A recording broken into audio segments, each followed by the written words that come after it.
Ciao ragazzi e benvenuti al Parchetto del Tagliagole. Oggi ragazzi insieme andiamo a conoscere un giovanissimo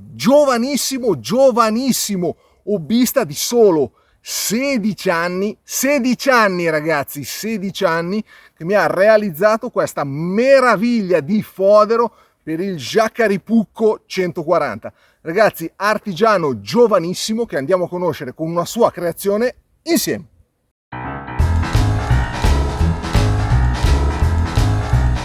Io sono uno pseudo artigiano di quasi 17 anni e ho cominciato il mio percorso nell'artigianato per questioni principalmente economiche, perché mi sono appassionato presto a 13-14 anni all'outdoor, ai coltelli e al cuoio, e per questioni economiche non potevo permettermi magari oggetti un po' più blasonati, quindi ho cominciato magari a produrre oggetti in cuoio da me in casa e vedevo che funzionava. Dopodiché ho iniziato anche a lavorare nel mondo del restauro di attrezzi antichi, lavorare tra virgolette sempre per hobby, nel mondo degli attrezzi antichi, sistemandoli, capendo come si comportavano i metalli e i legni sotto le sollecitazioni che io con i miei attrezzi gli davo.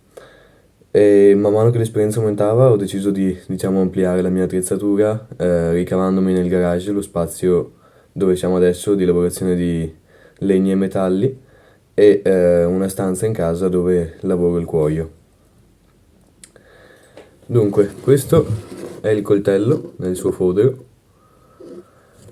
Il coltello è realizzato in acciaio 80 CRV2 e è stato lavorato totalmente a mano, tranne i buchi per il manico sostanzialmente e il taglio dalla lastra di acciaio, perché io non ho una levigatrice a nastro e sostanzialmente mi sono inventato una sorta di dima con la lima, dove una volta fissato il coltello grezzo così, la lima fissata su un angolo preciso sarebbe andata ad asportare il materiale dal coltello, insomma. E dunque siamo arrivati alla forma della lama e quindi a tagliente anche. Fatto ciò, ho forato il manico, predisponendo appunto gli spazi per i pin e svuotandolo un po' per sbilanciarlo un po' in punta. E ho quindi normalizzato l'acciaio per rimuovere le tensioni interne dovute alle lavorazioni.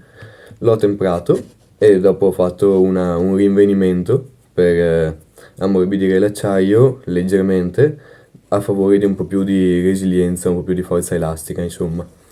Il manico, spero si veda, è in noce nazionale con perni di ottone, anche questo totalmente lavorato a mano, dalla piallatura del pezzo grezzo di noce al taglio e all'incollaggio e poi alla sagomatura, insomma.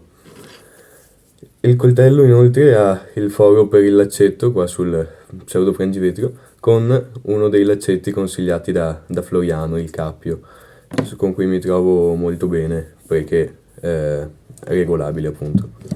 Il fodero è questo qui, con porto orizzontale e una finitura anticata per dare un'idea insomma di selvaggio west. E ho scelto il porto orizzontale perché è un porto con cui io praticamente il coltello mi dimentico di averlo, lo trovo molto comodo e mi piace molto, non è scomodo, non dà fastidio durante le varie operazioni ed è piuttosto comodo, insomma.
Questo qua è il mio primo coltello, il primissimo coltello che faccio. Riconosco che non è il migliore dei coltelli, non è neanche il più bello, ha un sacco di difetti, ma è il mio primo coltello e gli voglio bene lo stesso. Ad esempio, non ho paura di mostrarveli, non avendo un trapano a colonna, i fori sono un po' fuori asse e questo qua in particolare è uscito un po' bruttino. Oppure il dorso non è stato temperato bene rispetto al tagliente e con l'acciarino non fa scintille.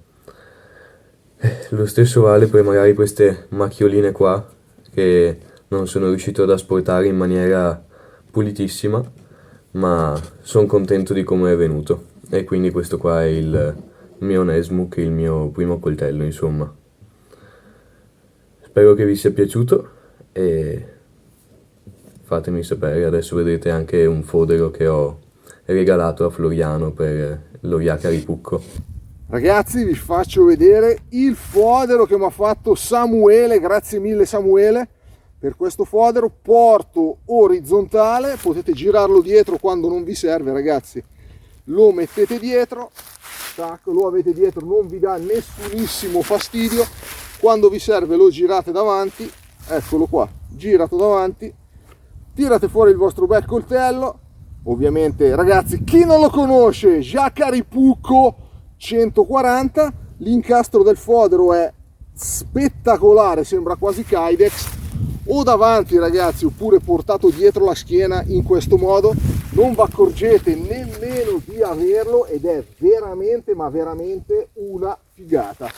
Tra l'altro, ragazzi, attenzione, perché vi faccio vedere un particolare che secondo me è molto intelligente. I passanti non hanno la stessa altezza, ok? In modo tale che il coltello non penda verso il basso, ma resti perfettamente dritto in cintura. Questa cosa, Samuele, 16 anni è tanta roba, complimenti.